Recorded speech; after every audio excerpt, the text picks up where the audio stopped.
Dios Santo, te agradecemos por este día, por este tiempo, Señor, porque nos permites estar juntos, Padre Santo, para poder hacer, Señor, tu voluntad. Te pedimos, Señor, que nos guíes, que puedas tú ayudarnos, que puedas tú hacernos entender esta clase, que podamos, Señor, ponerlas en práctica, Padre Santo. Te agradecemos por quienes están acompañándonos, por quienes faltan, Señor, están en camino y, Padre Santo, anhelamos tener una iglesia fuerte, con muchos maestros fuertes, con mucha gente más, Señor. Queremos ganar almas y es el tiempo. Queremos que las almas que ganemos las podamos enseñar adecuadamente tu palabra, que de esta iglesia, de nuestra iglesia salgan misioneros, que salgan predicadores a otros lados, Señor. Tenemos un anhelo grande, Padre Santo, y sabemos que es tu propósito, así que nos encomendamos en tus manos. Te lo pedimos en el nombre de tu Hijo amado Jesucristo. Amén. Muy bien, hermanos, vamos a nuestra clase del día de hoy y vamos a practicar los propósitos, ¿ya? Hemos estado viendo el tema de propósitos y hemos quedado en que hay tres tipos de propósitos, ¿no? Propósito de conocimiento y comprensión, ¿no? Propósito de actitud y propósito de acción. El de actitud tiene que ver con la parte afectiva, con la parte de interiorización de la persona, sea niño, joven o adulto, y el propósito de acción, ¿no? Que es algo que se tiene que hacer. Entonces, hay acá algunos verbos que podemos utilizar para definir los propósitos, ¿no? Por ejemplo, para el propósito de conocimiento y comprensión, está el verbo conocer, ¿no? Por ejemplo, que el niño conozca algo, que el joven, el segundo es comprender, ¿no? Que el joven comprenda tal cosa, que el joven explique los mandamientos, que el joven defina qué es orar, que el joven enumere, ¿no? Los libros de la Biblia, o que el niño, o que el adulto resuma un pasaje bíblico, ¿no? O la historia de Moisés, o describir, ¿no? Que el joven describa, por ejemplo, la, las cualidades de Jesús, ¿no? Entonces, estos propósitos tienen que ver, estos verbos tienen que ver con conocimiento, ¿no? Clasificar, que el joven clasifique los tipos de dones, ¿no? Entonces, eh, el- por ejemplo, acá entender que el niño entienda qué es el ayuno o qué es la oración, ¿no? Entonces, nos podemos valer de estos verbos que también está en el manual que les envié y también está en una hoja, creo que les he enviado por WhatsApp, si no les envío más tarde, para que sepamos utilizar bien los verbos, ¿no? ¿Cuáles son los verbos para el propósito de conocimiento? Luego están los verbos del propósito de actitud, ¿no? Por ejemplo, identificarse, ¿no? Que el niño se identifique como cristiano, ¿no? O como evangélico, o como hijo de Dios, ¿no? Que el niño, o que el niño tome conciencia, ¿no? Ya tiene que ver algo con más personal, más interior, ¿no? Que el niño tome conciencia de que Cristo murió en la cruz por él, ¿no? O de que tenemos que obedecer a los padres, ¿no? Que el niño tome conciencia y es algo interiorizar. Que el niño o el joven aprecie la palabra de Dios, ¿no? Ya no solamente que sepa que la palabra de Dios es que la Biblia es la palabra de Dios, sino que la aprecie, que la cuide, ¿no? Que la tenga por importante, ¿no? Un, eh, por ejemplo, el verbo gustar, ¿no? Que el niño guste de venir a la iglesia, por ejemplo, ¿no? Que guste de conversar con otros cristianos, ¿no? Entonces, estos verbos que están aquí, este grupo de verbos, tienen que ver con interiorizar, ¿no? Cuando nosotros, primero, el niño debe saber, luego interiorizar. El niño, joven o adulto, el alumno tiene que saber, luego interiorizar, y finalmente están los verbos de acción, ¿no? Que tiene que ver con hacer cosas, ¿no? Tiene que estar a propósito de acción, que es, por ejemplo, que el niño ore todas las mañanas, por ejemplo, que sea nuestro propósito, ¿no? Que ore cada vez que va a comer los alimentos, ¿no? O el verbo testificar, ¿no? Que el joven testifique en su colegio, ¿no? Es un propósito para la elección. O alabar, ¿no? Que las personas, que el adulto aprenda a alabar todos los días de su vida, ¿no? Que alabe todos los días de su vida. Puede ser ofrendar también, puede ser dar, puede ser organizar, o sea, ya verbos que tienen que ver con que la persona se mueva, ¿no? Y haga algo, ¿no? Y ya, no solamente interiorizado, sino que haga algo. Entonces, vamos a hacer el ejercicio de definir un propósito, ¿no? Por ejemplo, acá, disculpe, voy a poner en mute mi celular porque mi esposa me extraña. Hoy ya no estoy con ella, así que. Bueno, que dice acá, 1 Samuel 17, debimos haberlo leído, ¿no? ¿De qué habla 1 Samuel 17?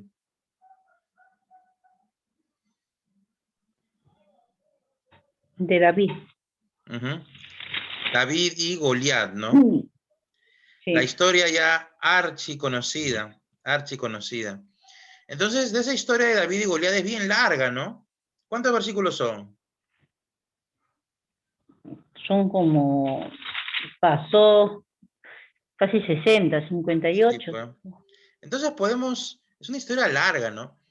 Pero tenemos que, el primer paso de nosotros como maestros es aprender a resumir. Y tenemos que aprender a resumir la historia, ¿no? Tocar los temas que nosotros en ese momento que hemos leído nos ha llamado la atención, ¿no? Porque el Espíritu Santo no siempre nos hace ver lo mismo. El Espíritu Santo es vivo, está vivo, ¿no? Y Él nos enseña conforme Él quiere en cada ocasión y puede darnos enseñanzas diferentes. Entonces, por ejemplo, en la historia de David y Goliat, yo me puedo, en la Biblia no sé si lo llama gigante, pero lo llama paladín, ¿no? Siempre hablamos de David, el gigante Goliat, ¿no? Pero en la historia bíblica lo llama el paladín nomás, ¿no? O lo llama gigante, si me equivoco, no sé si me equivocaré. Pero su altura era más o menos 3 metros, ¿no? 2,97 por ahí, ¿no? Entonces, podríamos, casi siempre tomamos el hecho, nos centramos en el gigante Goliat, ¿no? Era muy grande, ¿quién se iba a enfrentar al gigante? Pero también podríamos centrarnos en la cobardía del pueblo, ¿no? Están todos esos guerreros y no había ninguno valiente, ¿no? Y todos los días venía a burlarse Goliat y nadie había valiente, ¿no? Podríamos centrarnos en David, podemos centrarnos en Goliat, podríamos centrarnos en los guerreros, ¿no? Y hay algunos que se centran en las 5 piedras, ¿no? Y puede ser, cada piedra tiene su significado. He escuchado prédicas de eso, ¿no? Que cada piedra significa algo. Entonces, y está bien, yo no tengo por qué cuestionar a nadie. Cada uno puede sacar muchas enseñanzas de una misma historia, porque el Espíritu Santo nos muestra diferentes cosas en cada ocasión, ¿no? Pero tenemos que, como maestros, cuando preparamos nuestra lección, tenemos que siempre aprender a resumir. Y cuando resumimos, hermanos, tenemos que tomar las partes importantes, ¿no? Y con el tiempo yo he aprendido que uno tiene que aprender a resumir. Y es muy importante, hermanos, las herramientas que han aprendido en ETE. En ETE, ¿cuáles son las herramientas de ETE, del estudio bíblico? Primero la observación, ¿no? Luego, la interpretación. ¿Qué más sigue? Interpretación. ¿Qué más sigue? Interpretación. ¿Ya no se acuerda, hermana? ¿No se Ah, se me acuerdan? fue la mente. Ya. Dios Observación, mío. interpretación. No me acuerdo el otro, pero el cuarto era el análisis y el quinto era la síntesis. Creo que el tercero era el análisis y luego síntesis. ¿Qué significa analizar? Desdoblar algo en sus partes, ¿no? ¿Qué significa sintetizar esas partes, volverlas a unir, ¿no? Y sacar un resumen. Eso es herramienta de estudio bíblico de que ustedes deben haber aprendido en ETE. Entonces, el resumen viene de eso. Analizamos el versículo. No, si quieren ya ustedes, al principio del pasaje bíblico de 1 Samuel, ustedes pueden ver, hay unas ciudades que nombra, ¿no? Estaban en la ciudad de tal, entre tal y tal ciudad, ¿no? Entonces, ustedes pueden averiguar en el mapa dónde estaban, en qué parte, si estaban cerca a Israel, ¿no? A Judá, ¿no? Entonces, cuando ustedes analizan el versículo, o sea, a la primera parte de analizar, de escarbar lo que hay en el versículo, ustedes pueden darse el tiempo, mientras más tiempo se den para esa parte, mejor, ¿no? Porque a veces el Espíritu Santo nos hace ver cosas en los detalles, ¿no? Porque a veces ya no sabemos la misma historia, ¿no? Ya cuando uno está años en la fe, a veces hasta ya escucha las mismas prédicas, dice, ¿no? Ah, ya escuché, sí, esa ya la escuché. Hasta a veces el pastor se olvida que ya predicó y predica la misma prédica que predicó hace un año, ¿no? Y ya uno hasta te acuerdas, ¿no? Yo me acuerdo que en 3 Semanas Santas escuché la misma prédica al mismo pastor 3 Semanas Santas seguidas, ¿no? Y dice, ya, pero el pastor ya dijo el mismo sermón, yo me acuerdo hasta el mismo chiste me acordaba. Pero a veces pasa, ¿no? Pero nosotros no tenemos que ver el versículo como que, ay, ya, esa historia ya la sé, ¿no? Ya la conozco, no, tenemos que ir, ¿qué más voy a sacar de ese versículo, no? De repente hablo me pongo a averiguar qué significa que traía un casco de bronce en su cabeza y llevaba una cota de malla y era el peso de la cota 5.000 ciclos de bronce. ¿Cuánto es eso? 5.000 ciclos de bronce, averiguo, ¿no? Sobre sus piernas traía grebas de bronce. ¿Qué significan grebas? ¿No? Averiguo. Jabalina de bronce entre sus hombros. ¿Cuánto habrá pesado esa jabalina? ¿No? El asta de su lanza era como un rodillo de telar. ¿Cómo es un rodillo de telar? Y así, hermanos, si tenemos tiempo, podemos quedarnos horas, ¿no? Horas. Yo me acuerdo que una vez hice un estudio bíblico de las genealogías. Me tiré 5 horas en un sábado en la mañana, me acuerdo, estudiando las genealogías, cuántos años tenían, sacaba mis cálculos, y al final determiné que Matusalén tuvo que haber muerto para que venga el diluvio, ¿no? Poquito antes que venga el diluvio, Matusalén había muerto, ¿no? De acuerdo a los cálculos, ¿no? Entonces, ya uno va viendo que cuadra la historia bíblica, ¿no? Entonces, hermanos, por ejemplo, yo he puesto acá un resumen, ¿ya? No es perfecto, es mi resumen, y dice, de 1 Samuel 17, dice, había guerra entre el pueblo de Israel y los filisteos. Hubo un paladín de los filisteos llamado Goliat que desafió al pueblo de Israel. Todos los israelitas le temían, pero llegó al campamento David, quien no era un guerrero, pero al oír el desafío de David, David insistió para hacer frente al gigante y finalmente accedieron. Cuando David estuvo frente a Goliat, encomendó su causa a Dios y desafió al paladín filisteo en el nombre de Dios. Finalmente David tiró una sola piedra, la cual cayó en la frente de Goliat y cayó a tierra. Cuando los filisteos vieron a su paladín muerto, huyeron. Y hasta ahí es mi resumen, ¿no? Entonces, primero tengo que ver qué dice el capítulo. Ustedes pueden hacer otro tipo de resumen, pero tenemos que hacer un resumen para luego pasar al siguiente paso, ¿no? Sobre el versículo. ¿Con qué propósito fue escrito ese versículo? ¿Por qué Dios lo pone ese versículo en la Biblia? ¿Qué quiere enseñarnos? Entonces yo he sacado, por ejemplo, tres cosas, pero pueden ser más. No soy perfecto, ¿no? Solo he puesto tres para la clase. Dice, por ejemplo, Dios quiere que sepamos que desde muy joven David tenía una gran confianza en él, ¿no? ¿Por qué? Porque esta es parte de la historia de David, ¿no? Entonces Dios quería demostrarnos que David tenía mucha confianza en Dios. Otro propósito que pudo haber sido escrito el versículo, ese pasaje. Dios quiere que sepamos que cuando hay problemas muy difíciles y que parecen imposibles, Dios nos puede librar, ¿no? Podría ser otro. Podría ser otro, Dios quiere que sepamos que muchas veces vamos a estar solos defendiendo su causa, ¿no? Entonces, eh, pueden haber más propósitos para ese versículo, pero el tema es que lo podamos escribir, ¿no? Que podamos escribir el versículo, los propósitos, por qué Dios escribió este versículo, ¿no? ¿Por qué Dios quería que yo sepa que David mató a Goliat, ¿no? ¿Cuál era el propósito de Dios? Entonces lo escribimos, ¿no? Porque Dios nos va mostrando, el Espíritu Santo nos va mostrando. Luego, ¿cuál fue el resultado? ¿No? Tenemos que preguntarnos cuál fue el resultado. Uno es que Dios libró a David del paladín filisteo, ¿no? Dios libró a David del paladín filisteo. El nombre de Dios fue puesto en alto, ¿no? Fue glorificado el nombre de Dios. Los filisteos huyeron. El pueblo de Israel aprendió a temer más a Dios, ¿no?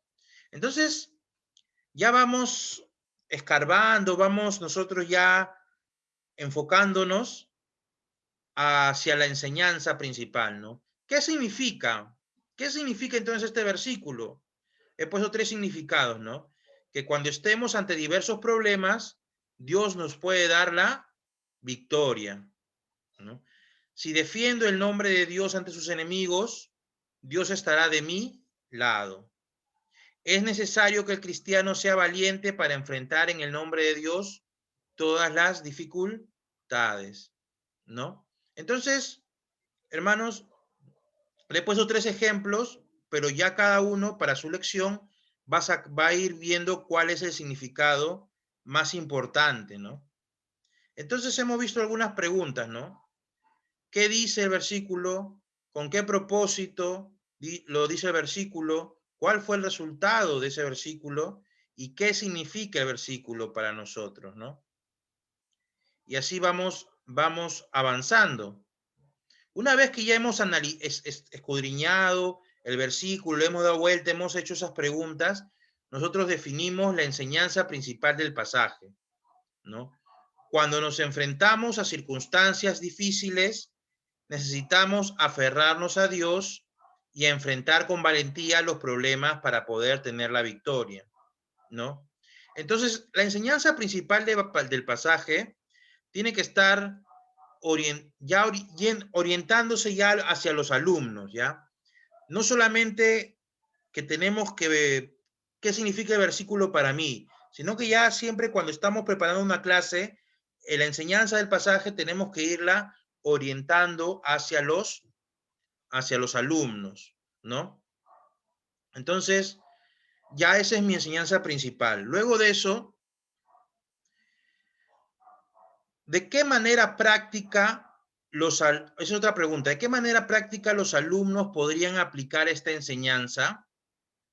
Entonces, a mí se me ocurrió, o me inspiré, lo que el Espíritu Santo me habló y me dijo, podríamos enseñarle a los alumnos que cada vez que se enfrenten a una situación difícil, primero oren para pedirle a Dios que los acompañe en la prueba y que se enfrenten ante el problema, ¿no? Claro está, hermanos, que esta enseñanza tiene que ser adecuada a la edad, ¿ya? Si es muy niño, cosas más simples, resumidas, si mientras más adulto sea, mientras más mayor sea, ya podemos ser un poco más elaborado un poco, ¿no? Tenemos que adecuarlo a la edad. Siempre recuerden eso, que todo esto que estamos enseñando, todavía no tenemos que siempre adecuarlo a la edad del niño, ¿no? Entonces, no vamos a pedirle a un niño de 5 años que evangelice, ¿no? Entonces, tenemos que siempre adecuarnos a la edad. Entonces, finalmente, después que yo he analizado mi versículo, después que he encontrado mi enseñanza principal, defino mis propósitos, ¿ya? Entonces, mi propósito de conocimiento para este versículo, ¿cuál es? Yo he puesto que el alumno sepa que podemos contar con Dios en tiempos difíciles. Entonces, cuando yo voy a mi clase, yo lo estoy haciendo para alumnos de 8 años, por ejemplo, es estos propósitos, ¿ya? Para alumnos de 8, 9 años. Entonces, al alumno de 8 años, 9 años, le cuento la historia, pero mi propósito en primer lugar es que ellos sepan, así como David confió en Dios para enfrentarse al gigante, que el alumno sepa que podemos contar con Dios en tiempos difíciles. Ese va a ser mi primer propósito, el de conocimiento, que el alumno sepa, ¿no? Entonces relaciono la historia de David con mi propia vida, ¿no? Lo que confió David, contó con Dios en ese momento, que el alumno sabe que puede contar también con el mismo Dios ahora. Ese es mi primer propósito. Mi segundo propósito vendría a ser el propósito de actitud, ¿no? Que el alumno decida confiar en Dios ante cada prueba. Entonces, cuando yo armo mi clase, no solamente le digo, niños, ustedes pueden confiar en Dios. Sí, yo puedo confiar en Dios, yo también puedo confiar en Dios, sí. No solamente se queda en eso, sino, entonces, les puedo hacer la pregunta, entonces, niños, ¿quiénes el día de hoy toman esa decisión de confiar en Dios? Levanten su mano. ¿Están seguros? Sí, pero están seguros que si viene de repente una enfermedad, ¿en quién van a confiar? En Dios. ¿Están seguros? Sí. Y refuerzo esa idea, ¿no? Para que ya lo interioricen, ¿no? Entonces, algunos no, de repente algún parco no levantará la mano, ¿no?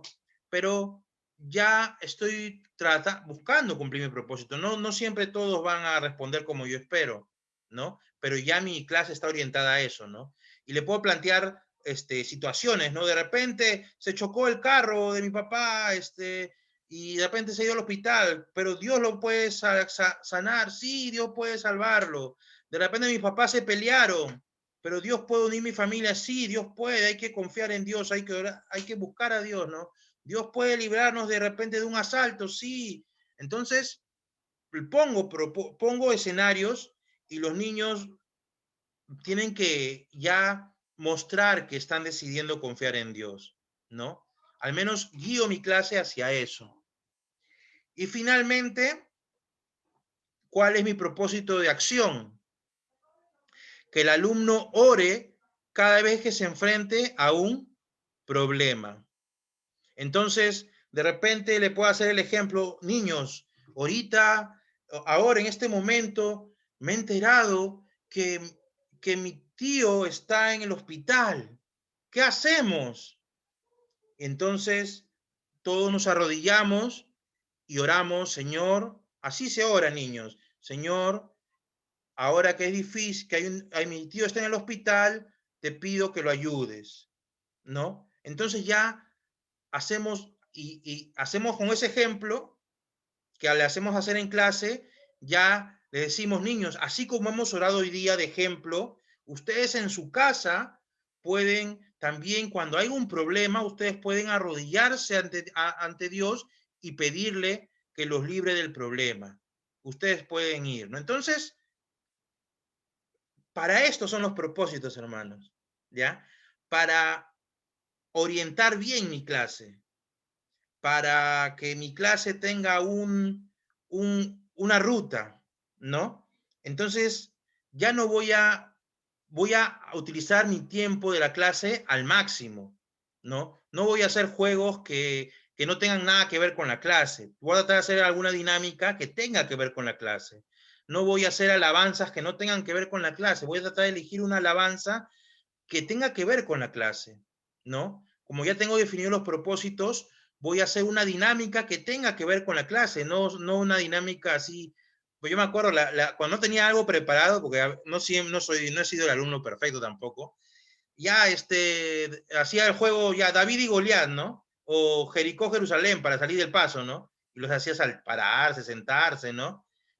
O saltar, para salir del paso a veces, pero qué mejor sería si tengo una dinámica preparada para que tenga que ver con la enseñanza, ¿no? Entonces, por ejemplo, ¿qué respecto a estos propósitos, yo puedo hacer una dinámica donde los niños identifiquen, por ejemplo, pongo varios escenarios de accidente, de falta de dinero, de pruebas, y les digo, niños, ¿cuál problema es más grande? Y les pongo, ¿quién vota porque es un accidente? ¿O quién vota porque es un esto? O por aquello, ¿no? Eso ahorita se me acaba de ocurrir, ¿no? Entonces, los niños ya saben que hay un problema. Entonces, ¿qué pasa si viene este problema? Oramos a Dios, ¿no? Si viene en nuestra casa este problema, oramos a Dios. Entonces, nuestra dinámica ya se unió a los propósitos, ¿no? Entonces, por eso es muy importante, hermanos, definir los propósitos. Vamos a hacer lo mismo, pero ya quiero que ustedes participen, que estamos con nuestro Mateo 5. Siempre usamos Mateo 5 porque tiene demasiadas enseñanzas. ¿Ya? Una clase para adultos vamos a pensar, ¿ya? Mateo 5.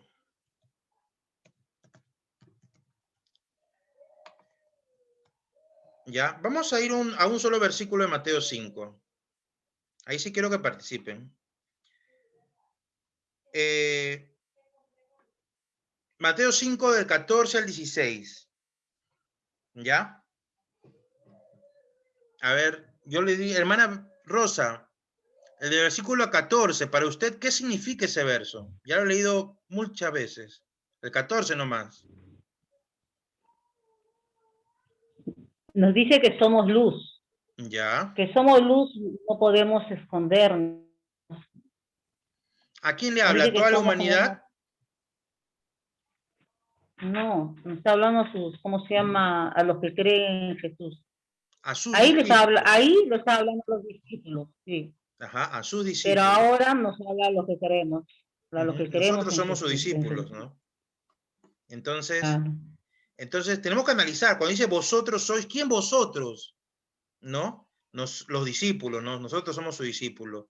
¿Qué tenemos que ser? amén. ¿Qué tenemos que ser, Luz. dice? Ah, ya. El 14 dice que tenemos que ser, que sois luz. Nos dice que somos luz, nos confirma que somos luz. Pero no dice solo luz, hermana. ¿Qué dice? El 14. Ah, ya. Somos una ciudad plantada. No. La frase Solo no es luz. La frase es, sois la luz sois la luz del mundo. del mundo. Mundo.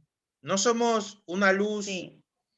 no somos la luz de la iglesia, no somos la luz del templo, no somos la luz de la casa, No, no, somos la luz del no. mundo. Entonces, cuando Sí, analizamos ese ante verso, siempre todo. tenemos que tener claro por cómo está enunciado, ¿no? Entonces, no nos descuidemos. ¿Qué más dice? Una ciudad asentada sobre un monte que no se puede esconder. Una ciudad asentada. A ver, póngame un ejemplo. Una ciudad asentada sobre un monte. Que todos lo pueden ver, pues. ¿Cómo qué? Es una, ¿cómo se llama? Yo siempre cuando he leído esto, siempre lo pongo semejante a, ¿cómo se llama? Como un amanecer, ¿no? Cuando amanece, para todo alumbra. Siempre me llamó la atención esta parte que dice que somos luz. Y me hace a mí, me ha hecho entender muchas veces de que somos, ¿cómo se llama? Cuando habla de ciudad, nos compara también, nos Ya, pero, compara ahí hermana, se está yendo por como las una ramas. ciudad. Tiene que enfocarse en el verso. Un ejemplo de una ciudad Ya, asentada sobre un monte. Tenemos facilito en comas. el monte de oración. Puede ser. Pero usted nomás se va a Jorge Chávez y ahora los cerros están llenos, ¿o no? Hasta el fondo. Sí, sí, todo. Es otra ciudad Sí, eso. Es otra ciudad. sí. Entonces, es una ciudad que tú pasas por la Tupac, pasas por la Universitaria, pasas por la Panamericana y tú la ves. Es una ciudad asentada sobre un monte. Ese es el ejemplo, ¿no? En ese nivel estamos como luz del mundo y no se puede esconder, dice, ¿no? Hermana No se Verónica, el puede. 15, a ver, analice el 15. 15 de cuál, disculpa Juancito. Mateo Salí de acá. 5:15. 15 de Samuel. Mateo 5:15. Ya, un segundo. Estoy en mi primer piso. Está bien. Estoy en mudanza de sexto. Mateo. Mateo capítulo. 5, versículo 15. Ya. Acá dice, ni se enciende una luz y se pone debajo de un almud, sino sobre el candelero y alumbra a todos los que están en casa. Muy bien. Entonces, dice que Da no a se... entender que la luz no es... ¿Qué es un almud, hermana? Uy, el internet. ¿Ah? ¿Qué es un almud? El internet. Un almud da a entender debajo de un almud de un monte, algo así, ni se enciende la luz y se pone debajo de un almud. Cuando buscamos almud, es un cajón, algo así como un cajón es, ¿no? Lo que nos dice es que no podemos poner una luz debajo de un cajón, ¿no? Encerrado, una luz, ¿no? Sino sobre el candelero y alumbra a todos los que están en casa, ¿no? Entonces, podemos ir viendo el ejemplo de que Dios nos está hablando que somos una luz para el mundo, ¿no? Que no podemos escondernos como una ciudad en un monte, que no podemos estar escondidos debajo de un cajón, ¿no? Encerrados en una casa, dentro solo de un templo, sino dice sobre el candelero, ¿no? Y alumbra Acá a dice todos. almud que son áridos o sólidos usados especialmente para granos. Son como una medida. A ver, almud. ¿No tiene otro significado, hermana?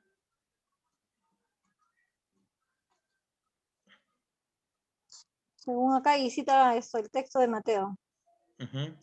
Almud, gramos, módulos de medida romana para áridos o sólidos, usada especialmente para granos. Mateo 5:15. Entonces, es como O un sea, cajón para medir granos, ¿no? Entonces, la luz, claro, como una especie de medida. la luz no se puede poner encerrado en ese cajón, ¿no? Para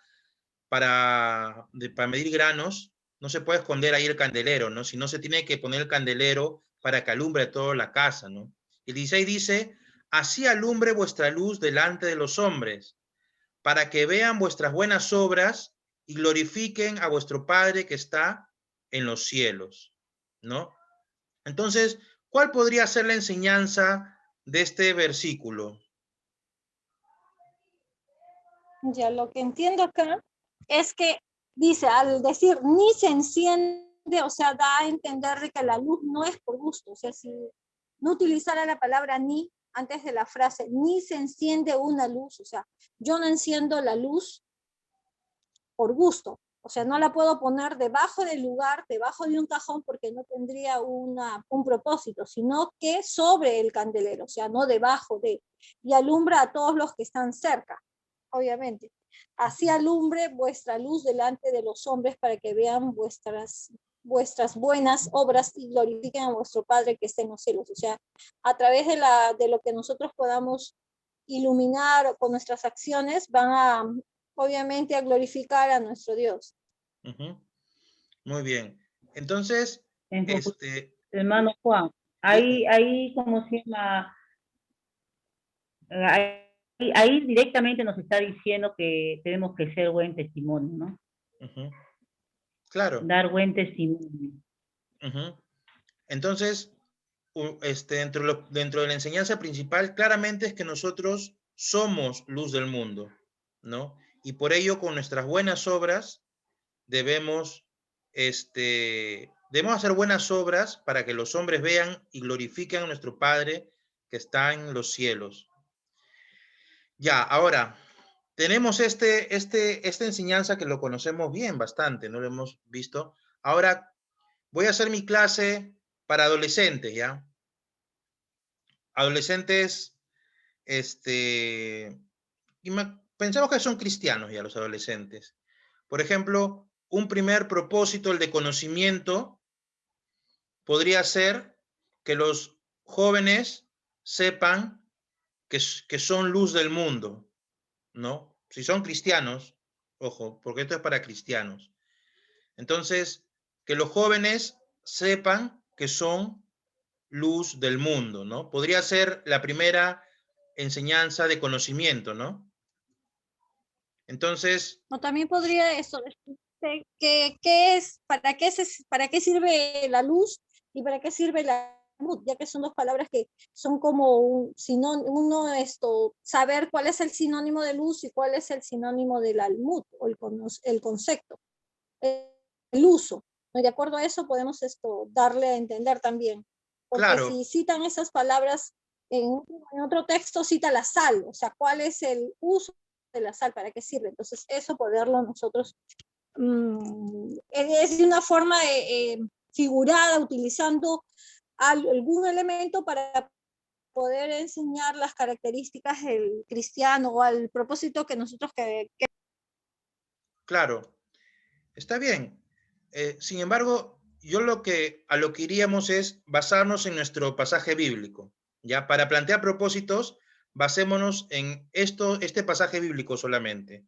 Entonces, ¿qué podrían saber los jóvenes, en este caso, que estamos haciendo una clase para jóvenes? El primer propósito de conocimiento podría ser, porque pueden ustedes definirlo de otra forma, estoy poniendo como ejemplo, podría ser que los jóvenes sepan que son luz del mundo y que pueden ganar personas con sus buenas obras, ¿no?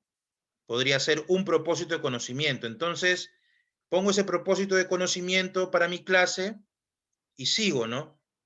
Entonces, como acá dice que no debemos escondernos, entonces que, por ejemplo, el propósito de actitud podría ser que el joven decida mostrar un buen testimonio, ¿no? Que el joven decida identificarse como un verdadero cristiano en todo lugar, ¿no? Ya no es solamente que sepa que es luz, sino que él decida mostrarse como luz en este mundo, ¿no? Entonces, ya sería nuestro propósito de actitud, ¿no? Entonces, ahí van dos propósitos. Y el tercero de acción es que, por ejemplo, que el joven entienda cuando está haciendo que el joven haga buenas obras. De repente nosotros en la clase podemos decir, enumerar cuáles son buenas obras. Una buena obra es respetar a tu padre, una buena obra es no ensuciar las calles, una buena obra es, no sé, no insultar a las personas, ¿no? Saludar a las personas que pasan. Entonces, mi propósito de acción va a ser que el joven actúe, haga buenas obras, sabiendo que eso es luz del mundo, por ejemplo, ¿no? Sabiendo que es luz en este mundo. Entonces, con esos tres propósitos, yo ya podría desarrollar el resto de mi clase. Ya puedo citar, apoyarme en otros versos, puedo apoyarme en otros ejemplos, pero yo ya tengo mi mapa, ¿no? Que el joven sepa que es luz del mundo, ¿no? Y que no puede esconderse, que el joven decida mostrar su testimonio para hacer luz en este mundo, y que el joven haga buenas obras para dar gloria al Padre, ¿no? Entonces, ya en mi clase la puedo basar en base a esos 3 propósitos, ¿no? En esos 3 propósitos. Entonces, hermanas, ustedes siempre tienen que centrarse en un verso, y a partir de eso, ustedes desarrollan la clase. Así hacen los manuales bíblicos, hermana. Así hacen todos los manuales bíblicos que ustedes usan. Lo que hacen es toda esta metodología, ¿no? Porque primero definen los propósitos y luego en base a los propósitos te desarrollan una clase y te la dan hecha, ¿no? Entonces, lo fácil es agarrar de repente la enseñanza del manual, ¿no? Agarro lo que el manual me dice y lo hago. Pero lo mejor sería que, aunque tengas el manual, agarras el verso bíblico que te da el manual y tú definas si los propósitos son los correctos para tu clase o los modificas, ¿no? Porque tú sabes quiénes son tus alumnos, sabes cuál es la situación en tu salón, no, el del manual lo hace en general, ¿no? Para todo, no tiene un público en específico. No es lo mismo enseñarle a los niños de Comas que a los niños de San Martín. Yo que enseñaba a ambos niños, no son igual, ni los jóvenes de Comas son igual que los jóvenes de San Martín, ¿no? Que estaban en la iglesia. Es otro contexto, o es diferente, hermanos, la realidad. Entonces, no puedo ser los mismos propósitos. Y es el reto, hermanos, No, del claro, es maestro. que tenemos que ver el entorno en el que estamos, Claro. Y con qué tipo de público nos vamos a presentar, claro, y nuestros con el propósitos. lenguaje, porque Ujú. no conviene tener un lenguaje muy, digamos, muy técnico cuando son personas que no lo van a entender, ni tampoco un lenguaje tan sencillo cuando tenemos que estar al nivel del lugar donde estemos y de acuerdo a la edad del niño. Como dice muy bien, los niños de urbanización, los niños de las inclusive en Comas también hay diferencias. Si uno enseña a los niños de alrededor de la iglesia que está en Los Pinos, Ujú. cuando uno va a enseñar a los niños del asentamiento humano, en el mismo distrito, en la misma casi ubicación, ¿no? Que es la libertad de esta zona. Por ejemplo, los niños de San Martín, los niños de Fortaleza son muy distintos a los niños de Los Pinos o alrededor. Ujú. Así es. Sí, sí, hermana, efectivamente. Yo también me ha tocado dar clase de BDB a veces arriba en los asentamientos humanos, y no es igual, ¿no? Pero ese es el reto, hermanos. O sea, el reto es que no solo nos guiemos de un manual, sino que nosotros mismos hagamos la clase, ¿no? A mí me impusieron como regla cuando fui maestro de escuela dominical que siempre tengo que llevar mi bosquejo hecho, y lo primero que tenía que plantear eran los propósitos. Y hermana, hermanos, no era fácil, pero me formó. Cuando uno primero plantea sus propósitos, aprendemos a plantear siempre nuestros propósitos primero para la clase, que sirve para todo.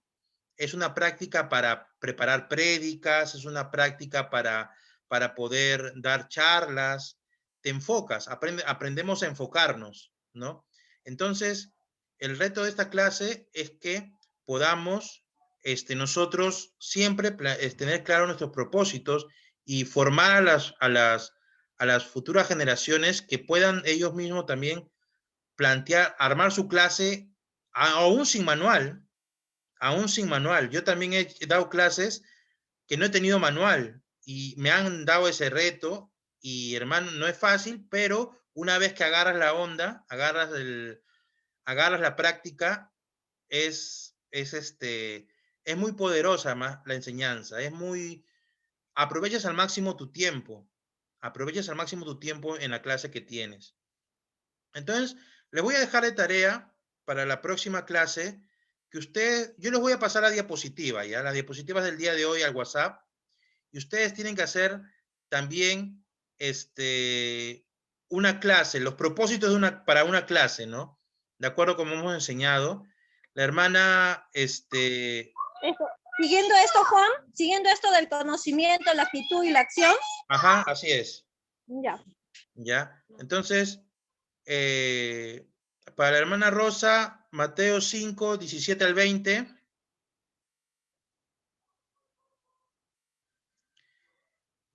Y para la hermana Verónica, Mateo 17. 17 al 20. Ya.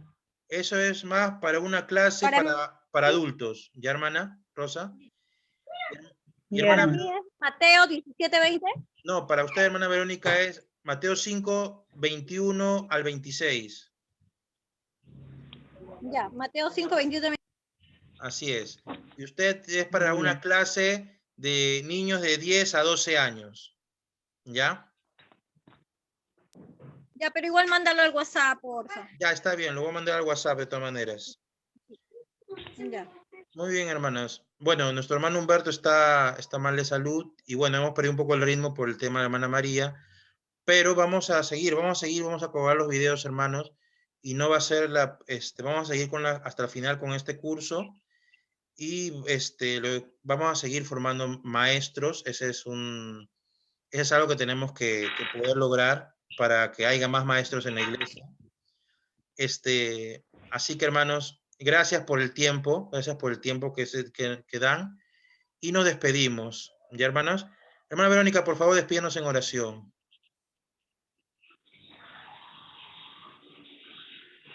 Oremos, bendito Dios, gracias Señor por este tiempo que tú nos permites, eres tú quien nos anima, eres tú quien separa este tiempo para poder aprender, Señor, recordar, poder avanzar esos conocimientos que son importantes de las cosas tuyas, Señor. Uno nunca termina de aprender, Señor amado. Gracias por poner ese sentir en un grupo de tus hijos, Señor. Sabemos que en ese momento podemos ser dos, pero hay muchos, Señor, que pueden estar bien.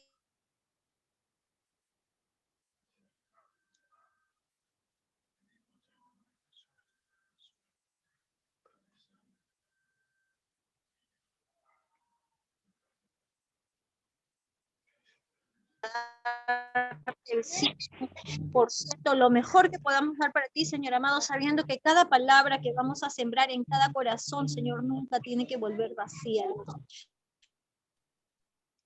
Danos ese instrumento, la creatividad que viene de ti, Señor amado. Gracias por todo. Ahora al despedirnos, Señor, cada uno, sabemos, mi Dios, que tenemos cosas que realizar en nuestros lugares, en las casas o donde estemos, Señor, siempre con la dirección. Gracias por todo. Sanidad para nuestro hermano Humberto, mi Dios, y Señor, también por los otros hermanos que no están presentes. Tú conoces los motivos por el cual nuestro hermano Héctor, el hermano Julio, la hermana Eva, Señor, no están aquí, pero tú, Señor, donde estén, pon ánimo en sus corazones, mi Dios. Gracias, Padre bueno, por todo. Te doy en nombre de Cristo Jesús, Salvador nuestro. Amén. Amén. Dios la bendiga, hermanas. Cuídense. Nos vemos más tarde. Bendiciones, hermano. Nos vemos en la oración. Cuídense.